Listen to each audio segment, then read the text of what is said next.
Olá, seja muito bem-vindo. Hoje eu te convido a voltar no tempo e caminhar lentamente até a origem de um dos homens mais temidos, admirados e controversos da história. Antes das coroas, antes das guerras e antes dos impérios, existiu apenas um menino. Silencioso, deslocado e profundamente marcado pelo sentimento de não pertencer a lugar algum. Acomode-se, desacelere os pensamentos e aproveite o vídeo. Napoleão Bonaparte nasceu em 15 de agosto de 1769, na ilha da Córcega, um território montanhoso, pobre e constantemente esquecido pelas grandes potências europeias. A Córcega não era um lugar de conforto nem de oportunidades. Era uma terra de resistência, marcada por conflitos internos, ressentimento político e um povo acostumado a sobreviver mais do que a viver. Pouco antes do nascimento de Napoleão, a ilha havia sido oficialmente anexada pela França, e essa anexação foi sentida como uma humilhação profunda pelos corsos, que se viam agora dominados por um poder distante, arrogante e indiferente às suas tradições. Napoleão nasceu, portanto, em um mundo já em conflito. Desde o primeiro dia de sua vida, ele carregava o peso de uma identidade fragmentada. Para os corsos, a França era inimiga. Para os franceses, os corsos eram rudes, inferiores e atrasados. Napoleão cresceu nesse espaço de rejeição dupla, sem jamais se sentir completamente aceito por nenhum dos lados. Essa sensação de deslocamento não foi apenas social. Ela se transformou em algo interno, profundo, quase permanente. Ele aprendeu cedo que o mundo não oferecia acolhimento gratuito. Sua família pertencia a uma pequena nobreza empobrecida, o que significava prestígio no nome, mas poucas vantagens na prática. O pai, Carlo Bonaparte, era um homem ambicioso e pragmático, que tentou se aproximar da administração francesa, acreditando que a submissão estratégica poderia garantir um futuro melhor para seus filhos. Já sua mãe, Letícia Ramolino, era rígida, austera e emocionalmente contida. Foi ela quem moldou o temperamento de Napoleão com mão firme, ensinando-lhe disciplina, resistência e a suportar dificuldades sem demonstrar fraqueza. Letícia acreditava que a vida era dura e que apenas os fortes sobreviviam. A infância de Napoleão esteve longe de ser feliz ou leve. Ele não era uma criança expansiva, nem sociável, nem carismática. Pelo contrário, era introspectivo, observador e muitas vezes solitário. Enquanto outras crianças brincavam, Napoleão se isolava, pensando, imaginando, criando mundos internos onde o controle era absoluto. Desde muito cedo, demonstrou um interesse incomum por histórias de guerra, mapas, batalhas antigas e grandes líderes do passado. Alexandre, o Grande, Júlio César e Aníbal não eram apenas nomes em livros, eram símbolos de algo que ele sentia crescer dentro de si. Uma necessidade quase obsessiva de grandeza. Quando ainda era menino, Napoleão foi enviado para estudar na França continental, afastando-se da Córcega e de tudo o que lhe era minimamente familiar. Foi nesse momento que seu sentimento de isolamento se aprofundou de forma definitiva. Ele não falava francês corretamente, carregava um sotaque forte e era visto com desprezo pelos colegas, filhos da elite francesa. Era ridicularizado, ignorado e frequentemente humilhado. Seu comportamento reservado e sério o tornava ainda mais alvo de zombarias. Napoleão não reagia com lágrimas ou explosões emocionais. Ele reagia se fechando ainda mais em si mesmo. Essas humilhações não o destruíram. Elas o moldaram. Napoleão começou a desenvolver uma frieza emocional que o acompanharia por toda a vida. Ele aprendeu a observar as pessoas como peças, a analisar comportamentos, a memorizar ofensas e a transformar desprezo em combustível. Ao invés de tentar ser aceito, decidiu ser superior. Refugiou-se nos estudos com uma disciplina quase obsessiva, dedicando-se especialmente à matemática, à geografia e à história militar. Ele não buscava aprovação, buscava domínio intelectual. Na escola militar, Napoleão encontrou na artilharia o campo perfeito para sua mente analítica. A artilharia exigia cálculo, precisão, paciência e controle absoluto das emoções. Exatamente as qualidades que ele havia desenvolvido ao longo de uma infância solitária. Enquanto outros cadetes dependiam de força física ou carisma, Napoleão dependia da mente. Ele via o campo de batalha como um grande problema matemático a ser resolvido, onde cada movimento precisava ser calculado com antecedência. Mesmo assim, continuava sendo visto como alguém estranho, deslocado e pouco promissor aos olhos de muitos superiores. Era jovem, pobre, sem conexões importantes e sem sobrenome influente. Poucos imaginavam que aquele rapaz magro, de postura rígida e olhar sério, pudesse chegar longe. Mas Napoleão não precisava que acreditassem nele. Ele acreditava em si mesmo, e isso bastava. Enquanto isso, a França começava a se aproximar de uma ruptura histórica. A desigualdade social era extrema, o povo passava fome. A nobreza vivia em excessos e a tensão crescia silenciosamente. O antigo regime apodrecia por dentro e Napoleão observava tudo com atenção absoluta. Para muitos, aquele cenário era assustador. Para ele, era promissor. Onde havia caos, ele enxergava oportunidade. Onde havia desordem, ele via espaço para impor controle. Dentro do jovem Napoleão formava-se uma convicção perigosa, a de que o mundo respeita apenas a força e a vitória. Ele não acreditava em justiça idealizada nem em bondade espontânea. Acreditava em resultados concretos. Acreditava que quem vence tem o direito de comandar. E silenciosamente começou a acreditar que seu destino não era comum. O menino da Córcega cresceu carregando duas forças que jamais se separariam: um gênio disciplinado e uma ambição sem limites. Essas forças o impulsionariam a conquistar o mundo e mais tarde o levariam à queda. Mas naquele momento ainda não havia glória nem tragédia. Havia apenas um jovem decidido a nunca mais ser humilhado, a nunca mais ser ignorado, a nunca mais aceitar um lugar pequeno. Assim começava a história de Napoleão Bonaparte. Não com aplausos, não com coroas, não com exércitos, mas com silêncio, ressentimento e uma promessa interna que ele jamais quebraria. A promessa de que um dia o mundo inteiro seria obrigado a pronunciar o seu nome. Napoleão Bonaparte entrou na juventude carregando um peso invisível que poucos percebiam. Ele não era apenas um jovem oficial tentando encontrar seu lugar no mundo. Era alguém que sentia, com intensidade quase dolorosa, que estava destinado a algo maior. A França que ele encontrava nesse momento já não era estável, nem previsível, nem segura. O país caminhava em direção a uma ruptura histórica e o chão político começava a tremer sob os pés de todos. Para muitos, aquilo significava medo. Para Napoleão, significava abertura. Recém-formado como oficial de artilharia, Napoleão ocupava uma posição modesta no exército francês. Não tinha prestígio, não tinha influência política e tampouco possuía aliados poderosos. Continuava sendo visto como um jovem corso estranho, sério demais, calado demais, ambicioso demais. Mas enquanto seus colegas se preocupavam com promoções lentas e carreiras previsíveis, Napoleão observava algo maior se formando diante de seus olhos. O antigo regime francês estava apodrecendo, e ele sabia que quando os sistemas entram em colapso, os ousados encontram espaço para subir rapidamente. A Revolução Francesa explodiu como uma ferida aberta. O povo, exausto de fome, impostos abusivos e privilégios aristocráticos, tomou as ruas. A monarquia ruiu, e com ela caiu a ilusão de estabilidade que sustentava o país havia séculos.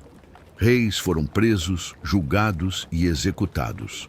A violência se espalhou como um incêndio incontrolável. A França mergulhou em um estado permanente de tensão, onde alianças mudavam da noite para o dia e sobreviver exigia frieza emocional. Napoleão observava tudo isso sem romantismo. Ele não se deixava levar por discursos inflamados, nem por promessas idealistas. Para ele, a revolução era um fenômeno brutal, mas necessário, uma força destrutiva que criava espaço para novos líderes. Durante esse período, Napoleão enfrentou dificuldades constantes. Faltava dinheiro, faltava estabilidade e faltava reconhecimento. Em muitos momentos ele se sentiu à beira do fracasso, ignorado por superiores e esquecido pelo sistema que prometia igualdade de oportunidades. Mas Napoleão possuía algo raro: paciência estratégica. Ele entendia que o momento certo não podia ser forçado, precisava ser esperado. Enquanto isso, estudava obsessivamente campanhas militares, analisava derrotas históricas e imaginava como teria agido de forma diferente. Sua mente não descansava. O exército revolucionário francês era caótico, mal organizado e politicamente instável. Oficiais eram promovidos e executados com a mesma rapidez, dependendo de suas alianças políticas. Muitos generais competentes caíam não por incompetência, mas por estarem ligados ao lado errado da revolução. Napoleão compreendeu rapidamente que naquele novo mundo, sobreviver exigia não apenas talento militar, mas também inteligência política e silêncio calculado. Ele evitava discursos públicos inflamados e preferia observar, aprender e se posicionar discretamente. Foi nesse ambiente turbulento que surgiu sua primeira grande oportunidade. A cidade de Toulon havia se rebelado contra o governo revolucionário e recebido apoio de forças estrangeiras. A situação era crítica. Para o governo francês, perder Toulon significaria enfraquecer drasticamente sua posição militar e política. Napoleão, ainda relativamente desconhecido, foi encarregado de organizar a artilharia durante o cerco. Para muitos, era apenas mais uma missão arriscada. Para ele, era a chance que havia esperado em silêncio. Napoleão analisou o terreno com atenção quase obsessiva. Observou cada colina, cada estrada, cada ponto estratégico. Enquanto outros oficiais discutiam ordens confusas, ele enxergava com clareza onde o inimigo era vulnerável. Sua estratégia foi simples, mas brutalmente eficaz: controlar as posições-chave que permitiam dominar o porto. Quando os canhões começaram a disparar sob sua direção, o resultado foi devastador. As forças inimigas não resistiram. Toulon caiu. A vitória não foi apenas militar, foi simbólica. Napoleão Bonaparte, aos 24 anos, foi promovido a general. De um dia para o outro, o jovem desprezado, o corso silencioso, passou a ser visto como um talento raro. Seu nome começou a circular entre os líderes revolucionários. Mas mais importante do que o reconhecimento externo, foi o efeito interno que essa vitória teve sobre ele. Napoleão passou a acreditar com convicção absoluta que sua mente era superior, que ele enxergava o que outros não viam, que estava de fato destinado a liderar. Essa confiança, no entanto, vinha acompanhada de algo mais perigoso: a convicção de que os fins justificavam os meios. Napoleão não se via como um homem cruel, mas também não se via como um homem moralista. Para ele, a vitória era a única medida real de valor. Se algo funcionava, era correto. Se levava ao sucesso, era justificável. Essa forma de pensar o tornaria extremamente eficaz e profundamente temido. Enquanto sua fama crescia, a política francesa continuava a se deteriorar. O período do terror espalhava medo, execuções públicas e paranoia. Ninguém estava realmente seguro. Napoleão navegava esse cenário com cautela extrema. Sabia que uma palavra errada poderia custar sua vida. Por isso, falava pouco, Observava muito e agia apenas quando necessário. Ele compreendia que o poder verdadeiro não precisava ser anunciado. Precisava ser exercido no momento certo. Aos poucos, Napoleão deixou de ser apenas um instrumento da revolução e passou a ser uma ameaça silenciosa ao próprio sistema que o havia promovido. Alguns políticos começaram a temê-lo. Outros tentaram usá-lo. Napoleão percebia tudo isso com clareza. Ele entendia que estava crescendo rápido demais para permanecer apenas como um general obediente. Mas também sabia que ainda não era a hora de avançar além do permitido. Dentro dele, uma ideia começava a se solidificar. A França não precisava apenas de revolução. Precisava de ordem, precisava de controle, precisava de alguém forte o suficiente para impor estabilidade em meio ao caos. E lentamente, quase sem perceber, Napoleão começou a se enxergar como essa pessoa. O jovem solitário da Córcega já não era apenas um sobrevivente. Era um estrategista moldado pelo caos, alimentado pela instabilidade e fortalecido pela violência do seu tempo. A Revolução Francesa não apenas abriu caminho para sua ascensão, ela moldou sua alma. E enquanto a França sangrava, Napoleão Bonaparte se preparava para dar o próximo passo rumo a algo ainda maior. Algo que mudaria para sempre o curso da história europeia. Depois de Toulon, Napoleão Bonaparte deixou de ser apenas uma promessa e passou a se tornar uma presença incômoda para todos ao seu redor. A França revolucionária continuava instável, governada por homens inseguros, desconfiados uns dos outros e constantemente ameaçados por conspirações internas e inimigos externos. Nesse cenário frágil, Napoleão surgia como uma figura paradoxal. Jovem demais para inspirar confiança política, mas eficiente demais para ser ignorado. Seus superiores viam nele uma arma poderosa, porém perigosa, alguém que poderia vencer guerras, mas também concentrar poder demais. Foi exatamente por isso que decidiram enviá-lo para longe de Paris. A nomeação de Napoleão para comandar o exército da Itália em 1796 não foi apenas um reconhecimento de talento. Foi também uma tentativa silenciosa de afastá-lo do centro político francês. A Itália era considerada um fronte secundário, mal financiado, com tropas desmotivadas, famintas e abandonadas. Muitos acreditavam que aquela missão enterraria a carreira do jovem general. Napoleão, no entanto, enxergou algo completamente diferente. Ele viu ali a chance de provar, de forma definitiva, que era superior a todos os outros. Quando Napoleão chegou à Itália, encontrou um exército em estado deplorável. Soldados mal vestidos, sem botas, sem comida adequada, sem moral. Generais desacreditados, oficiais cansados e homens que já não acreditavam na vitória. Qualquer outro comandante teria reclamado, pedido reforços ou aguardado ordens.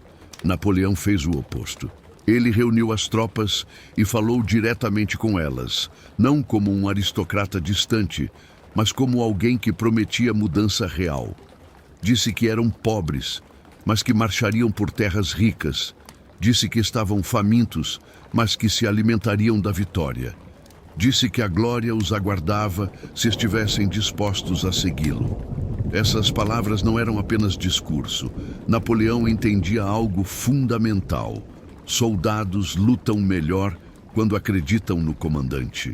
Ele caminhava entre eles, observava seus rostos, memorizava expressões e compreendia o impacto psicológico da liderança. Pela primeira vez, aquele exército esquecido sentiu que alguém sabia exatamente o que estava fazendo. E Napoleão sabia. A campanha da Itália foi rápida, brutal e absolutamente inesperada. Napoleão não seguia as regras tradicionais da guerra. Ele se movia com velocidade impressionante, atacava onde o inimigo menos esperava e explorava cada erro com frieza cirúrgica.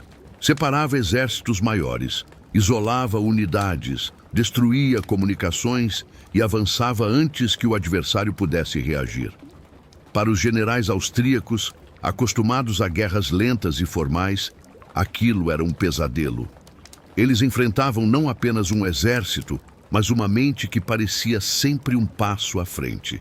Vitória após vitória, o nome de Napoleão começou a se espalhar pela Europa. Não mais como um jovem general promissor, mas como um comandante brilhante e perigoso. Cidades caíam, reinos eram humilhados e tratados eram assinados sob pressão. Napoleão não apenas vencia batalhas, ele redesenhava o mapa político da região.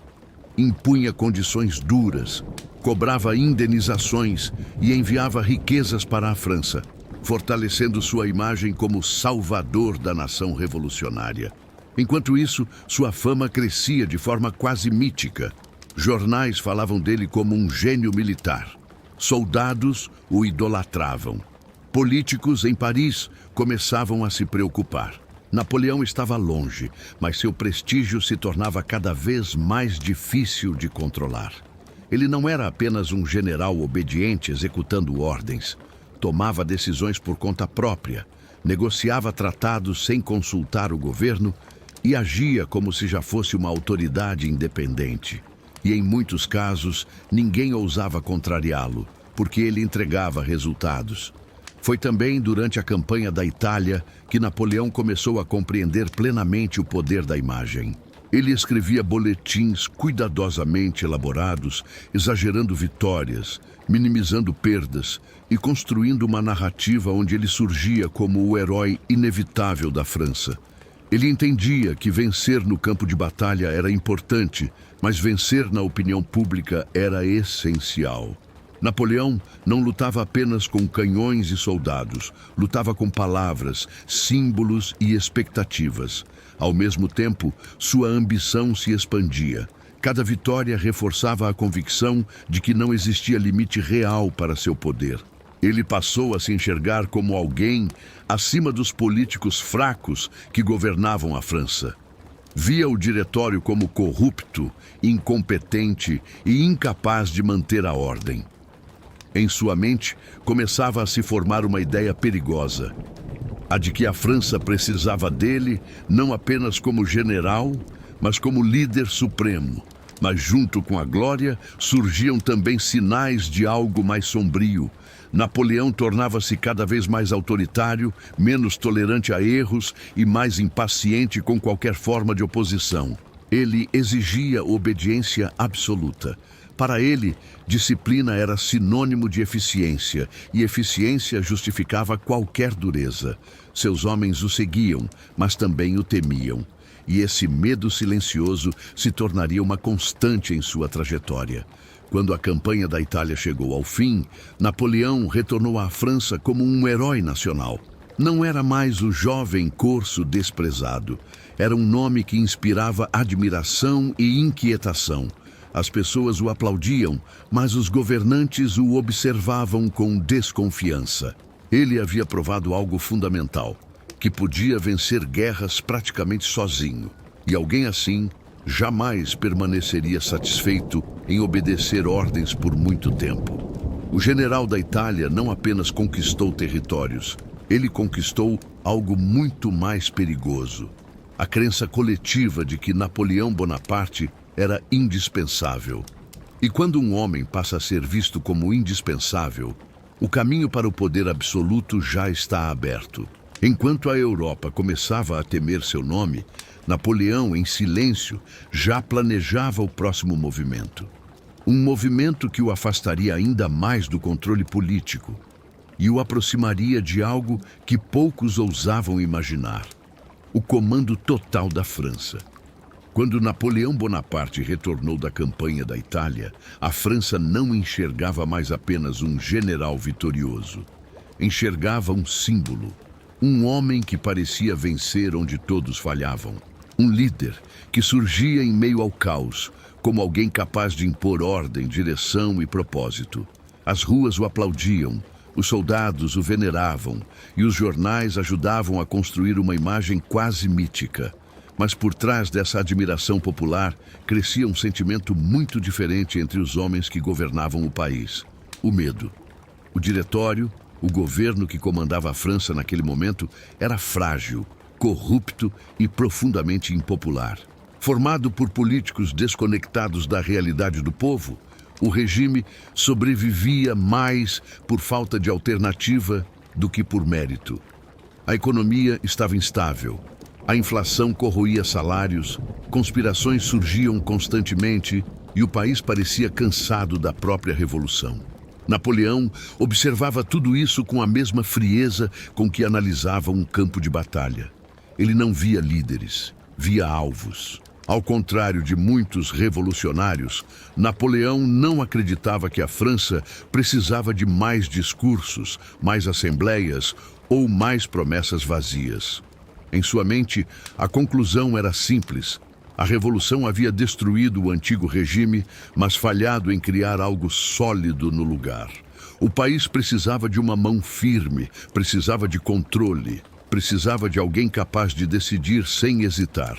E aos poucos, Napoleão passou a acreditar que apenas ele possuía essa capacidade. Mas Napoleão não era um homem impulsivo. Ele sabia que o poder não podia ser tomado de forma aberta, brutal ou desorganizada. Um golpe mal calculado poderia transformá-lo em traidor ou tirano aos olhos do povo.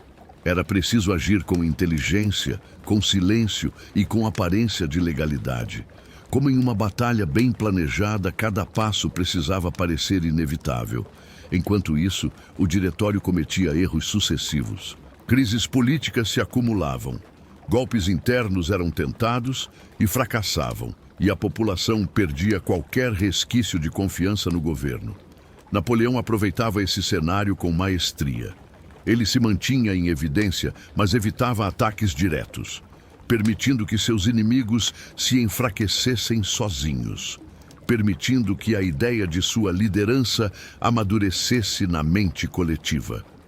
Nesse período, Napoleão começou a se cercar de aliados estratégicos, não apenas militares, mas políticos cansados do caos, empresários que temiam a instabilidade e intelectuais que acreditavam que a França precisava de ordem antes de liberdade. Ele não se apresentava como um ditador em potencial, mas como um salvador temporário.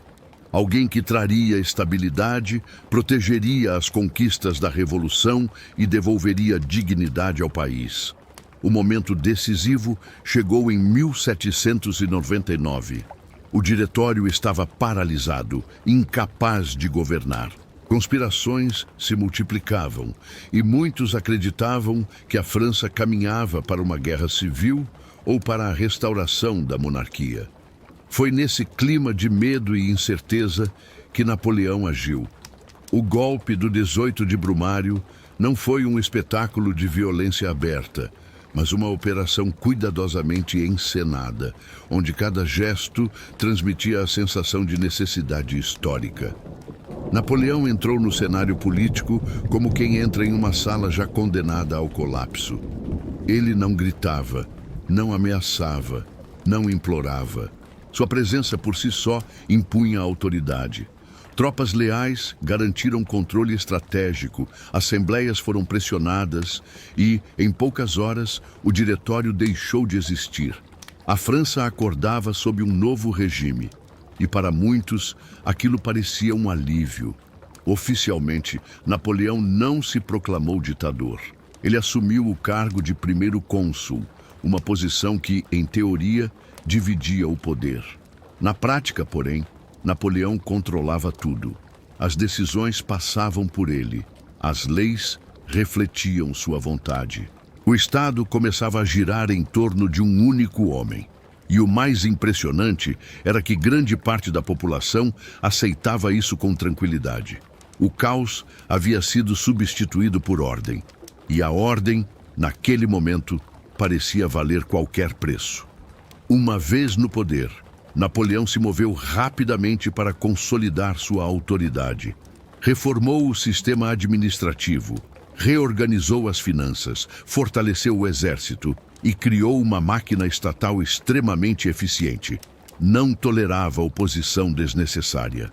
Jornais críticos eram silenciados, adversários políticos eram afastados e qualquer ameaça à estabilidade era eliminada antes de crescer. Tudo era feito em nome da França.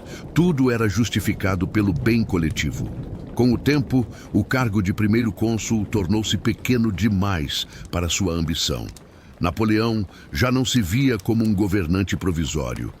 Ele se enxergava como o próprio destino da França. Em sua mente, a revolução precisava de um desfecho grandioso, algo que simbolizasse estabilidade definitiva.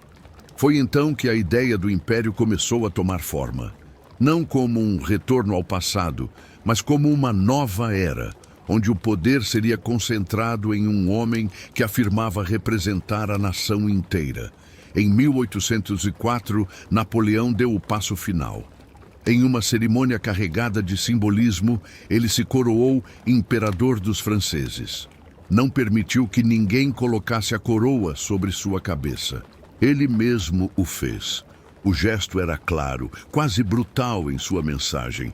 Seu poder não vinha de Deus, nem da nobreza, nem do povo isoladamente. Vinha de si mesmo, da força, da vitória, do destino que acreditava ter sido escolhido para cumprir. Naquele momento, o menino desprezado da Córcega havia desaparecido completamente. Em seu lugar estava um imperador. Um homem que havia tomado o poder não apenas com armas, mas com inteligência, paciência e uma compreensão profunda da fraqueza humana. A França agora tinha ordem, mas essa ordem tinha um preço silencioso. Tudo dependia de Napoleão.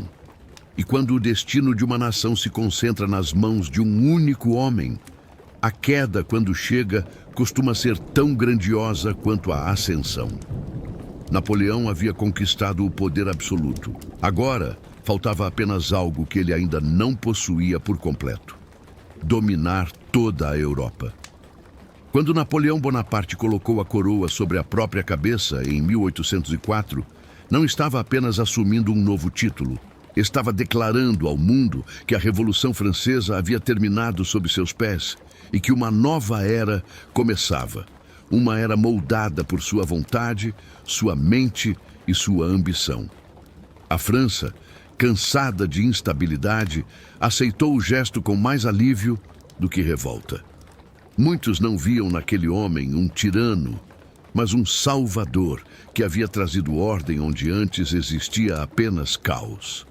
Napoleão compreendeu algo essencial. Povos exaustos não resistem à autoridade quando ela parece eficiente.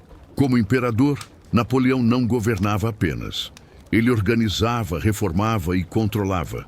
Criou o Código Napoleônico, que reorganizou as leis francesas e serviu de base para sistemas jurídicos em diversas partes do mundo. Reformou a administração pública, fortaleceu o Estado, reorganizou a educação e garantiu que cada engrenagem da França funcionasse com precisão quase militar. Tudo precisava ser eficiente, previsível e subordinado à autoridade central. Para muitos franceses, aquela era a primeira vez em décadas que o país parecia realmente estável. Mas Napoleão não era um homem feito para permanecer dentro de fronteiras. Seu espírito não aceitava limites geográficos nem políticos. A França, por mais poderosa que fosse, não era suficiente para sua ambição. Ele acreditava que a Europa precisava ser reorganizada, redesenhada, submetida a uma nova ordem. E, naturalmente, essa ordem só poderia existir sob sua liderança. A guerra, para Napoleão, não era um último recurso. Era uma ferramenta legítima de construção histórica. As potências europeias observavam com crescente inquietação. Monarquias tradicionais viam em Napoleão uma ameaça existencial. Ele não era apenas um imperador estrangeiro, era o produto vivo da Revolução, a prova de que reis podiam cair e que um homem comum podia se tornar soberano absoluto. Inglaterra, Áustria, Prússia e Rússia formavam coalizões sucessivas para detê-lo. Todas falhavam, uma após a outra. Napoleão vencia batalhas com uma consistência quase assustadora. Austerlitz, Ulm, Jena, Auerstedt. Nomes que se tornaram símbolos de humilhação para seus inimigos. Seus exércitos marchavam com velocidade inédita, coordenados com precisão e comandados por oficiais leais, treinados segundo sua própria visão de guerra. Napoleão não apenas lutava batalhas, ele desmontava exércitos inteiros em questão de dias. Para a Europa, era como enfrentar uma força da natureza. A cada vitória, sua confiança se tornava mais sólida. A cada tratado assinado, sua influência se expandia.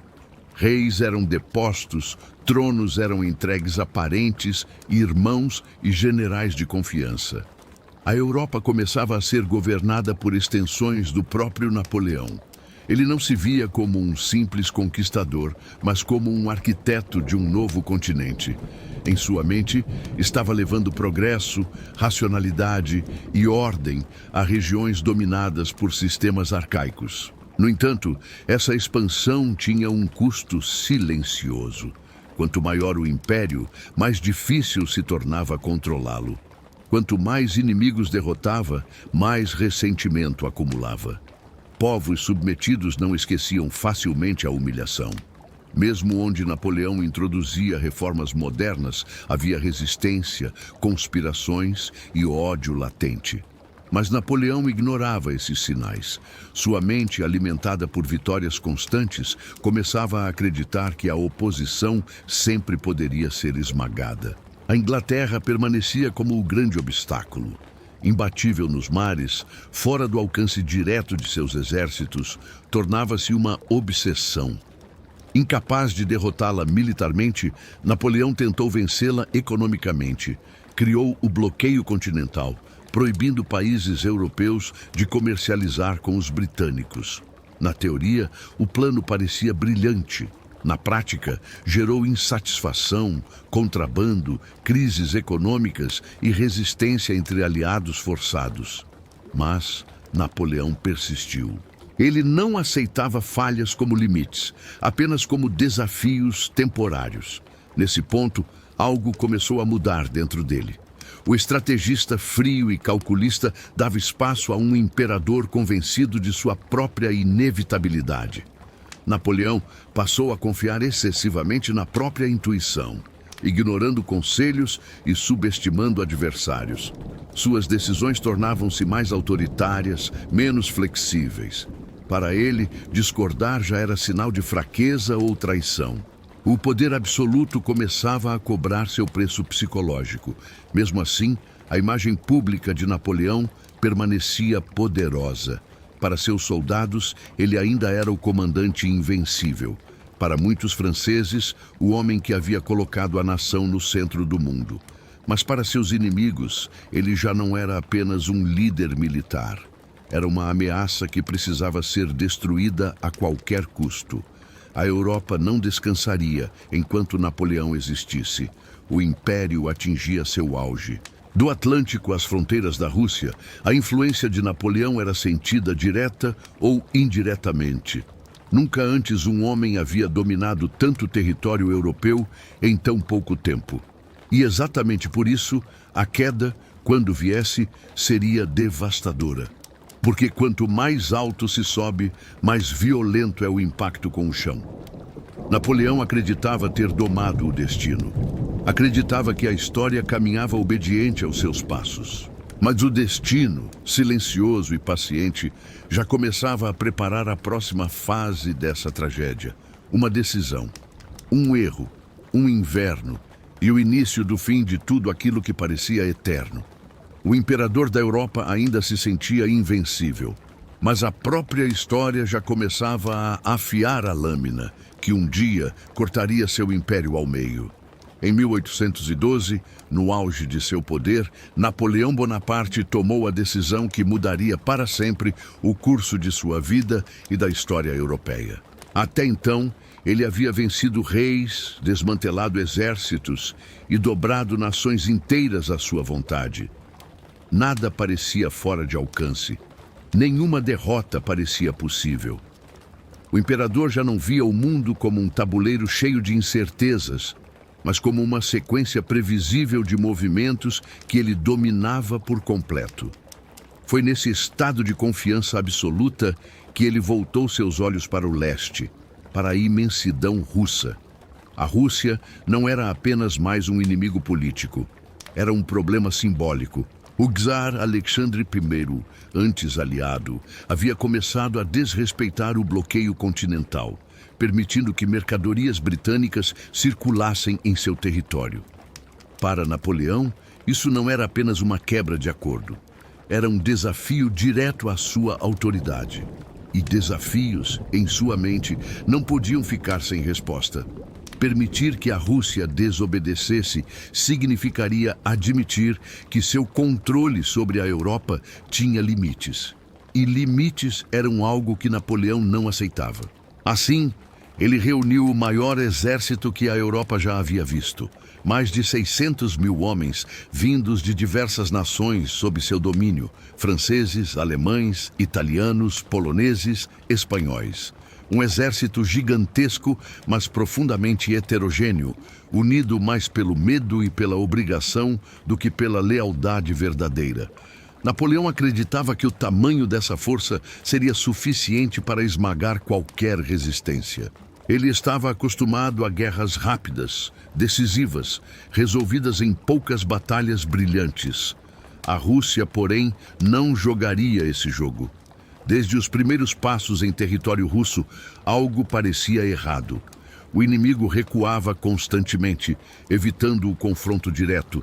Vilas eram abandonadas, campos eram queimados, suprimentos eram destruídos antes que os franceses pudessem utilizá-los.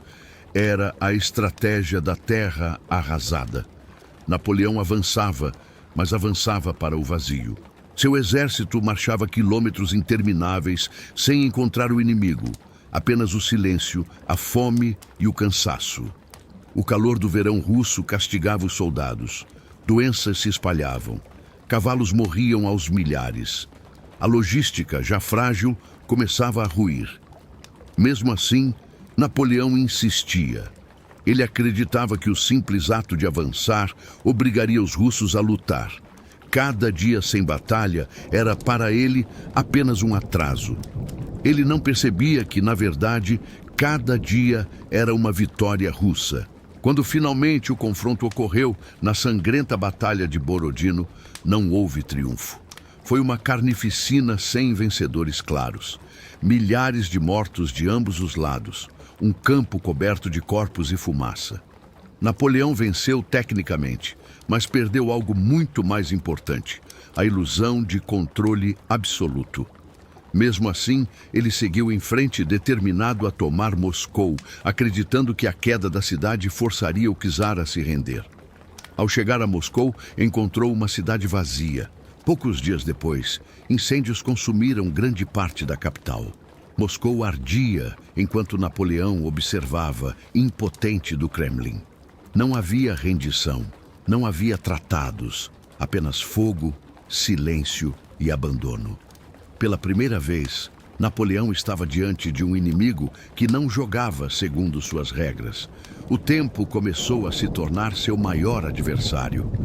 O inverno russo se aproximava lentamente, mas de forma implacável. Napoleão hesitou. Permanecer em Moscou era impossível. Avançar não fazia sentido. Restava apenas recuar. E foi nesse recuo que o verdadeiro desastre começou. O frio chegou como uma sentença de morte. Temperaturas extremas, fome absoluta, doenças, ataques constantes de tropas russas e camponeses armados.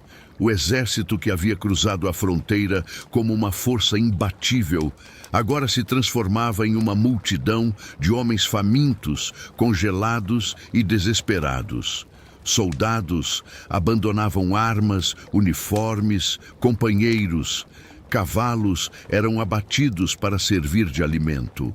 Muitos simplesmente se sentavam na neve, incapazes de continuar, e ali morriam. Napoleão assistia à destruição de sua maior criação. Cada quilômetro percorrido na retirada era uma humilhação. Ele, que havia dobrado a Europa, agora era derrotado pelo clima, pela distância e pela própria arrogância. Dos mais de 600 mil homens que iniciaram a campanha, apenas uma fração retornaria. O resto ficou para trás, enterrado sob a neve russa ou perdido para sempre na história. A invasão da Rússia não foi apenas uma derrota militar. Foi um golpe psicológico irreversível. A imagem do imperador invencível começou a ruir.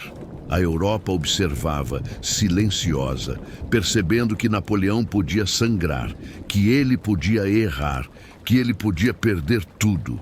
Ali, no gelo russo, nasceu a certeza de que o império não era eterno. Napoleão voltou para a França diferente, mais duro, mais desconfiado, mais isolado. O homem que acreditava controlar o destino agora sentia, pela primeira vez, que talvez o destino estivesse se voltando contra ele. E quando o mundo percebe que um gigante pode cair, todos passam a esperar o momento exato de empurrá-lo. A Rússia não foi o fim imediato, mas foi o começo do fim, o erro que o destino esperava. A rachadura que lentamente faria todo o império desmoronar. Após o desastre da Rússia, a Europa mudou de postura. Aquilo que antes era temor silencioso tornou-se uma convicção compartilhada. Napoleão podia ser derrotado. A aura de invencibilidade havia se quebrado, e quando isso acontece, os inimigos que antes hesitavam começam a se mover. Reis, generais e diplomatas passaram a enxergar uma oportunidade histórica. Não se tratava apenas de derrotar a França, mas de apagar Napoleão da história como uma anomalia que jamais deveria ter existido. Mesmo enfraquecido, Napoleão ainda era Napoleão. Em tempo recorde, reorganizou exércitos, convocou jovens, apelou ao patriotismo francês e voltou aos campos de batalha. Sua mente estratégica permanecia afiada, mas algo essencial havia mudado. Agora, ele lutava em desvantagem constante. Faltavam homens experientes, faltavam recursos, faltava tempo. A França estava cansada. As mães já não celebravam as marchas militares, choravam por filhos que jamais voltariam. As grandes potências formaram a Sexta Coalizão. Rússia, Prússia, Áustria, Inglaterra e outros estados menores decidiram pela primeira vez lutar até o fim. Não haveria tratados temporários. Não haveria concessões. O objetivo era claro e absoluto: destruir Napoleão. Pela primeira vez, ele enfrentava inimigos que haviam aprendido com seus erros, que estudaram suas táticas e que estavam dispostos a sacrificar tudo para vê-lo cair. A guerra tornou-se brutal, longa e desgastante. Napoleão ainda vencia batalhas pontuais, ainda demonstrava lampejos de genialidade militar, mas já não conseguia decidir guerras inteiras com um único golpe. Cada vitória custava caro demais. Cada derrota, por menor que fosse, enfraquecia ainda mais sua posição política. Dentro da França surgiam dúvidas. Fora dela, crescia o ódio. O momento decisivo veio em 1813, na Batalha de Leipzig, conhecida como a Batalha das Nações. Foi o maior confronto militar da Europa até então. Centenas de milhares de soldados de ambos os lados se enfrentaram em dias de combate incessante. Napoleão lutava não apenas contra exércitos inimigos, mas contra o peso da história que se acumulava sobre seus ombros. Pela primeira vez, ele estava cercado por todos os lados, sem espaço para manobras brilhantes, sem brechas para enganar o inimigo. Leipzig foi uma derrota devastadora. Não apenas militar, mas simbólica. Antigos aliados o abandonaram no campo de batalha. Tropas que antes lutavam sob sua bandeira mudaram de lado. Foi ali que Napoleão percebeu, talvez tarde demais, que seu império não era sustentado apenas por conquistas, mas por lealdades frágeis, construídas à força e mantidas pelo medo. E o medo havia desaparecido. Após Leipzig, o caminho para a França ficou aberto. As forças da coalizão avançaram sem piedade. Napoleão tentou resistir, travando uma campanha defensiva brilhante dentro do próprio território francês, vencendo batalhas improváveis com exércitos muito menores. Mas era uma luta contra o inevitável. Cada vila perdida, cada cidade ocupada, aproximava o fim. Paris caiu em 1814. A capital que um dia celebrara Napoleão como herói, agora assistia, em silêncio constrangido, à entrada de tropas estrangeiras. O Senado francês, que antes o exaltava, voltou-se contra ele. Generais o traíram. Políticos o abandonaram.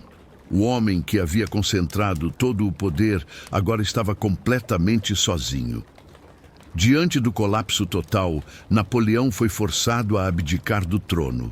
Não em um campo de batalha glorioso, mas em uma sala silenciosa, cercado por homens que já não acreditavam nele. Foi um momento profundamente humilhante. O imperador da Europa, o arquiteto de reinos, reduzia-se a um problema diplomático a ser resolvido pelas potências vencedoras. Seu destino foi o exílio na ilha de Elba, pequena, isolada, quase insignificante no mapa. Um contraste cruel com o império que ele havia governado. Napoleão recebeu o título simbólico de soberano da ilha, mas aquilo era apenas uma formalidade vazia. Elba era uma prisão disfarçada, um lugar para afastar o homem que havia incendiado a Europa sem transformá-lo em mártir.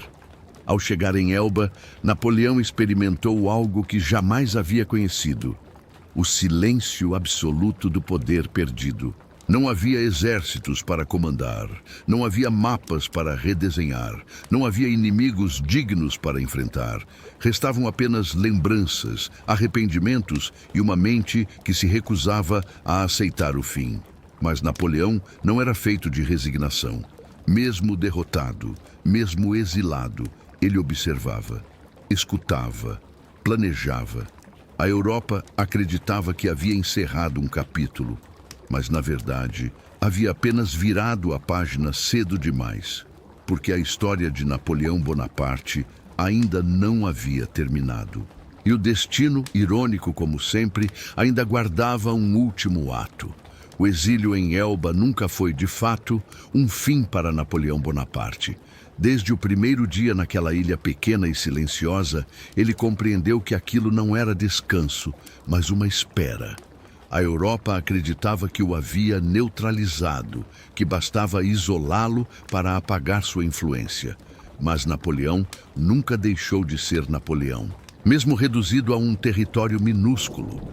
Ele observava atentamente cada notícia que chegava do continente, cada erro dos novos governantes franceses, cada sinal de instabilidade política. Seu olhar permanecia voltado para a França, como se sua alma jamais tivesse deixado Paris. Enquanto isso, o país mergulhava novamente no descontentamento. A restauração da monarquia com Luís XVIII trouxe de volta antigos privilégios, ressentimentos e a sensação de que tudo aquilo pelo qual se lutara durante a Revolução havia sido desperdiçado. Soldados veteranos se sentiam abandonados. O povo, traído. A França estava em paz, mas não estava satisfeita, e Napoleão sentia isso como um chamado silencioso. Em fevereiro de 1815, ele tomou uma decisão que parecia insana. Com um pequeno grupo de homens fiéis, deixou Elba e cruzou o mar em direção à França. Não havia exércitos, não havia alianças formais, não havia garantias. Era um retorno baseado quase exclusivamente na força de sua imagem, na memória que ainda vivia nos corações de milhares de soldados e civis. Qualquer erro significaria prisão ou execução imediata. Quando desembarcou em solo francês, Napoleão iniciou uma marcha que entraria para a história. Tropas enviadas para capturá-lo acabavam se unindo a ele.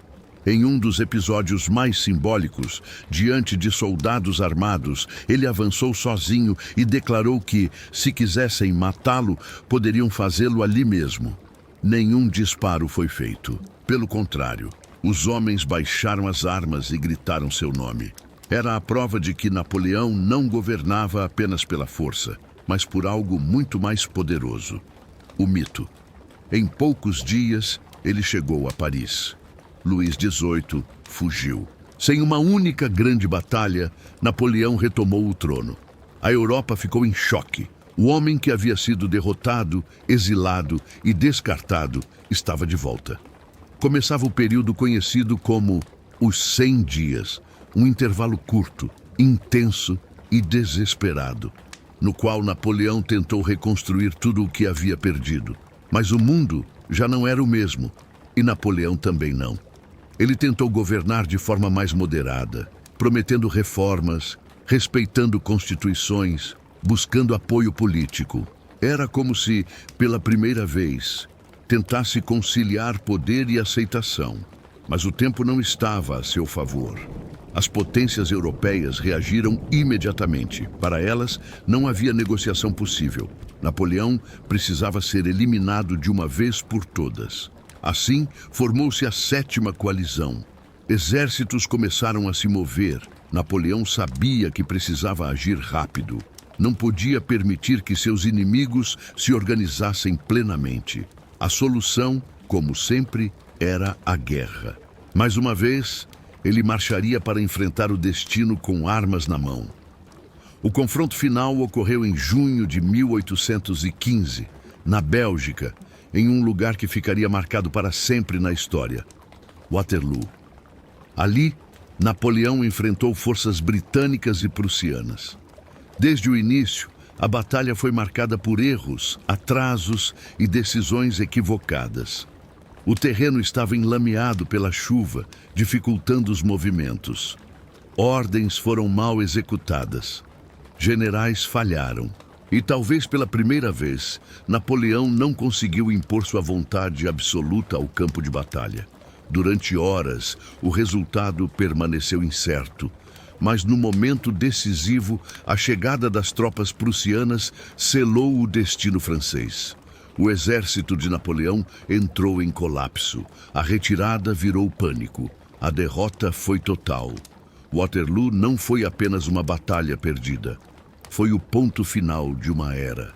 Diferente das derrotas anteriores, desta vez não havia retorno possível. Napoleão tentou fugir, tentou negociar, tentou resistir politicamente, mas tudo estava acabado. Ele se entregou aos britânicos, consciente de que não havia mais cartas a jogar. O mito havia sido ferido de morte. Seu destino final foi o exílio na ilha de Santa Helena, no meio do Atlântico Sul. Um lugar remoto, isolado, impossível de escapar. Ali, Napoleão não era mais imperador, nem general, nem governante. Era apenas um homem cercado pelo oceano, vigiado constantemente, distante de tudo o que havia conquistado. Em Santa Helena, Napoleão passou seus últimos anos refletindo sobre sua vida, ditando memórias, tentando moldar a própria narrativa histórica. Ele sabia que não podia mais mudar o mundo, mas ainda podia influenciar como o mundo o lembraria. Falava de traições, de injustiças, de erros alheios. Raramente admitia os próprios. Até o fim, manteve-se prisioneiro da própria grandeza. Em 1821, Napoleão Bonaparte morreu longe da França, longe dos campos de batalha, longe do poder. Seu corpo estava confinado a uma ilha, mas sua história não. Ela atravessou séculos, livros, filmes e debates, porque Napoleão foi mais do que um homem. Foi um fenômeno, um gênio militar, um tirano para alguns, um herói para outros, um símbolo eterno de até onde a ambição humana pode chegar e de como ela pode destruir tudo no caminho. Assim terminava a vida de Napoleão Bonaparte, não com aplausos, não com glória, mas com silêncio. E talvez seja exatamente por isso que sua história nunca deixou de ecoar. Mesmo após a morte de Napoleão Bonaparte em 1821, o mundo não conseguiu se libertar dele. Seu corpo permaneceu enterrado em Santa Helena por anos, isolado, distante, quase esquecido fisicamente. mas sua presença intelectual, política e simbólica crescia silenciosamente. A Europa que tentou apagá-lo acabou vivendo à sombra de suas ideias, de suas reformas e de seus erros. Napoleão morreu como prisioneiro, mas ressuscitou como lenda. Poucos homens foram tão disputados pela história. Para alguns, Napoleão foi um tirano sanguinário, responsável pela morte de milhões, um conquistador movido apenas por ambição pessoal. Para outros, foi um gênio incompreendido, um produto da Revolução Francesa, alguém que levou ideias modernas, como igualdade perante a lei, mérito e racionalização do Estado, a uma Europa ainda presa ao passado feudal. Essas duas visões opostas coexistem até hoje, sem jamais se anularem completamente. O Código Napoleônico talvez seja o exemplo mais claro desse legado ambíguo. Criado para organizar a sociedade francesa, ele estabeleceu princípios que moldaram sistemas jurídicos em dezenas de países. Conceitos como propriedade privada, contratos civis e igualdade legal ganharam forma concreta. Ao mesmo tempo, esse mesmo código reforçava o poder masculino, limitava direitos das mulheres e consolidava uma estrutura autoritária de Estado. Progresso e repressão caminhavam lado a lado, como em toda a trajetória de Napoleão. Militarmente, seu impacto foi ainda mais profundo.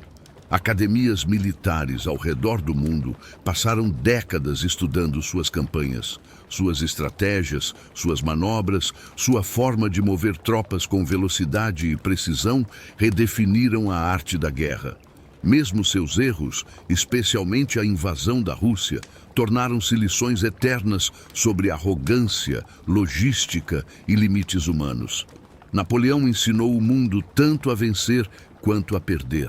Politicamente, ele provou algo que assombrou reis e imperadores por gerações, que um homem comum, sem sangue real, podia dominar o continente. Sua ascensão abalou a legitimidade das monarquias tradicionais. Mesmo após sua derrota, o medo de um novo Napoleão passou a rondar a Europa. Líderes carismáticos, generais populares e políticos ambiciosos passaram a ser observados com desconfiança. O mundo havia aprendido que o poder podia surgir de lugares inesperados. Curiosamente, Napoleão compreendia a importância da própria imagem melhor do que muitos líderes modernos.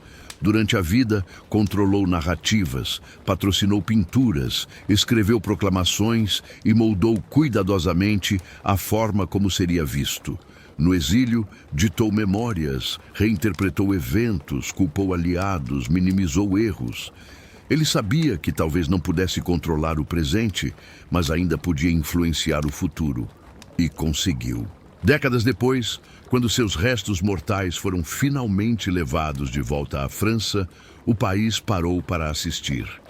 Multidões acompanharam o cortejo. O homem que morrera como inimigo do Estado retornava como símbolo nacional. Foi sepultado com honras, sob uma cúpula imponente, como se a França finalmente aceitasse aquilo que sempre tentou negar. Napoleão fazia parte de sua identidade. Mas talvez o aspecto mais trágico de sua história não esteja nas guerras, nem nas derrotas, nem no exílio. Talvez esteja no fato de que Napoleão jamais soube parar. Ele poderia ter sido lembrado apenas como um herói revolucionário, um reformador brilhante, um dos maiores generais de todos os tempos. Mas quis mais, sempre mais, mais terras, mais controle, mais glória. E foi exatamente esse impulso que o levou à ruína. Napoleão é a personificação da ambição humana em seu estado mais puro. Ele mostra o que acontece quando o talento extraordinário encontra poder absoluto sem limites internos. Sua vida é um aviso silencioso. Genialidade sem equilíbrio pode se transformar em autodestruição. Não porque o mundo conspira, mas porque o próprio indivíduo passa a acreditar que está acima dele. E ainda assim, é impossível ignorar seu fascínio. Napoleão continua a ser estudado, discutido, romantizado e criticado. Filmes, livros, documentários e debates continuam surgindo, porque sua história não é apenas sobre batalhas ou impérios, é sobre o ser humano, sobre ego, medo, desejo de reconhecimento, solidão no topo e o preço invisível da grandeza. No fim, Napoleão Bonaparte conquistou quase toda a Europa, mas nunca conquistou a paz interior. Governou milhões, mas morreu sozinho. Mudou o curso da história, mas não conseguiu escapar do próprio destino. Seu nome atravessou séculos, não porque venceu tudo, mas porque caiu de uma altura que poucos humanos jamais alcançarão. E talvez seja exatamente isso que torna sua história perfeita para ser contada à noite, em silêncio, como uma história para dormir. Porque ela nos lembra que até os maiores gigantes do mundo, quando o silêncio chega, são apenas homens diante do tempo. Aqui termina a história de Napoleão Bonaparte. Mas o eco de seus passos, esse nunca deixou de ressoar. Quando o mundo pensa em Napoleão Bonaparte, quase sempre enxerga o general de uniforme, a mão escondida no casaco, o olhar firme diante do caos da guerra.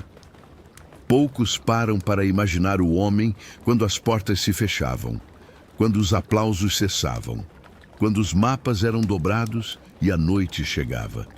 Napoleão viveu cercado de gente, mas morreu como viveu por dentro, profundamente só. Sua maior conquista nunca foi a Europa. Foi escapar, por alguns instantes, do vazio que o acompanhava desde a infância. Desde jovem, Napoleão carregava uma sensação constante de inadequação. Na Córcega, era pobre demais. Na França, era estrangeiro demais. Entre nobres, não era nobre o suficiente. Entre revolucionários, era disciplinado demais. Essa sensação de não pertencimento moldou sua personalidade. Ele não buscava apenas poder, buscava validação. Cada vitória era uma resposta silenciosa ao mundo que o rejeitou. Cada título era uma tentativa de provar que ele merecia existir no topo. Napoleão tinha dificuldade em criar laços emocionais profundos. Era intenso, possessivo e desconfiado. Amava, mas sempre com medo de ser traído. Seu relacionamento com Josefina é um reflexo claro disso. Ele a amava com devoção quase obsessiva, escrevia cartas desesperadas, revelava fragilidades que jamais mostrava a generais ou políticos. E ainda assim, sentia-se inseguro. A traição de Josefina o feriu profundamente, não apenas como marido, mas como homem. Foi mais uma prova para ele de que ninguém era realmente confiável. Mesmo cercado por marechais e aliados, Napoleão raramente se sentia compreendido.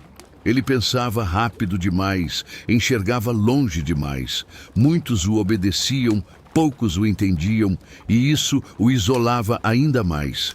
O poder absoluto cria uma barreira invisível entre o líder e o resto do mundo. Ninguém ousa falar a verdade, ninguém contradiz, ninguém alerta com firmeza. Napoleão, aos poucos, passou a conversar apenas consigo mesmo, e isso é um dos sinais mais perigosos da grandeza.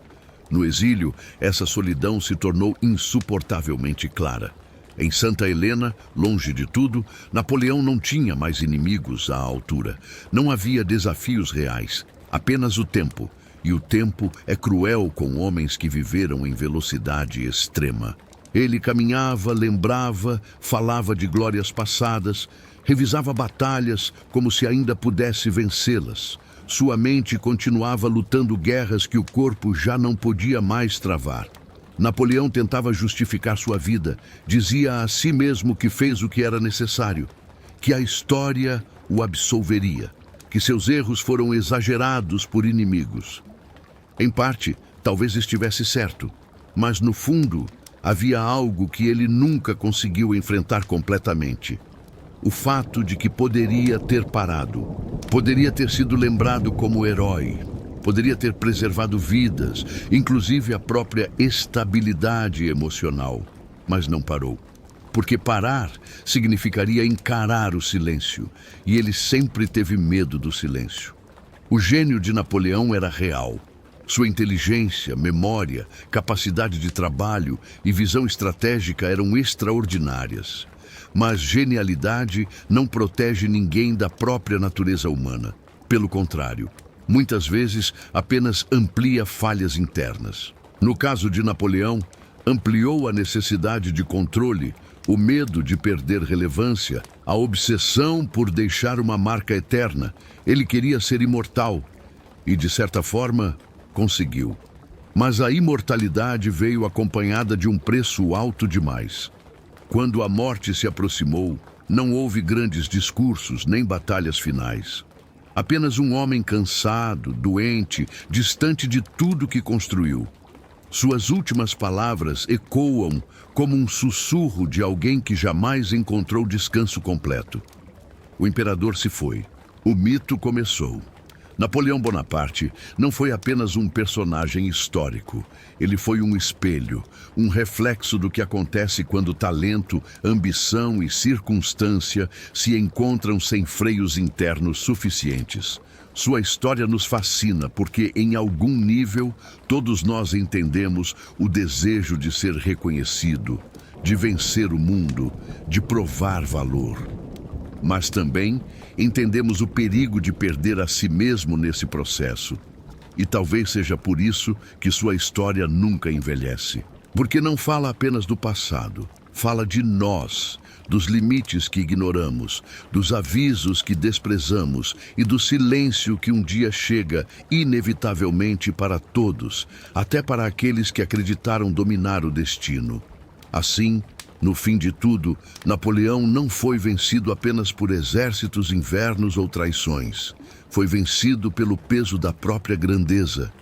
E essa talvez seja a mais humana de todas as tragédias.